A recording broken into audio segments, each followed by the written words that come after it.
மாண்புமிகு முதலமைச்சர் அவர்களால் ஜனவரி 2024 அன்று சிறுபான்மையினர் நடத்தப்படும் கல்வி நிறுவனங்களுக்கு நிரந்தர சிறுபான்மையின அந்தஸ்து சான்றிதழ் வழங்கப்படும் என்ற அறிவிப்பினை தொடர்ந்து நாளை தேதி வரை 314 கல்வி நிறுவனங்களுக்கு நிரந்தர சான்றிதழ்கள் வழங்கப்பட்டுள்ளன. அதன் தொடர்ச்சியாக கடந்த டிசம்பர் மாதம் நடைபெற்ற உயர்மட்ட குழுவில் 85 கல்வி நிறுவனங்களுக்கு நிரந்தர சிறுபான்மையினர் அந்தஸ்து வழங்க முடிவு செய்யப்பட்டது.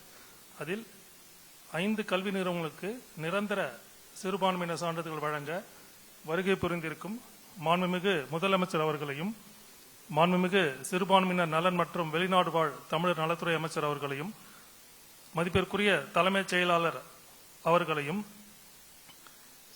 SMC சேர்மன் மற்றும் வைஸ் சேர்மன் அவர்களையும் கனிவுடன் வரவேற்கிறேன்.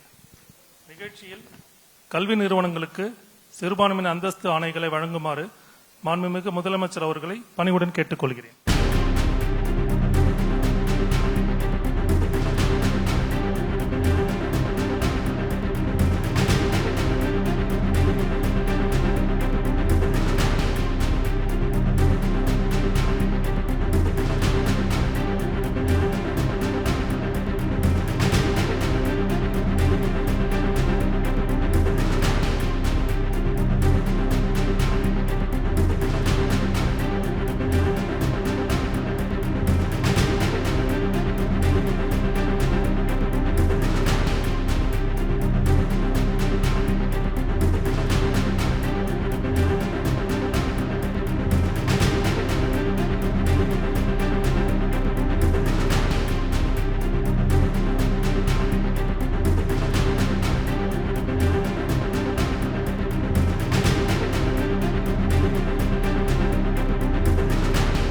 சிறுபான்மையினர் அந்தஸ்து ஆணையினை கல்வி நிறுவனங்களின் நிர்வாகிகளிடம் வழங்கிய மாண்புமிகு தமிழ்நாடு முதலமைச்சர் அவர்களுக்கு துறையின் சார்பாக மனமார்ந்த நன்றியினை தெரிவித்துக் கொள்கின்றேன்.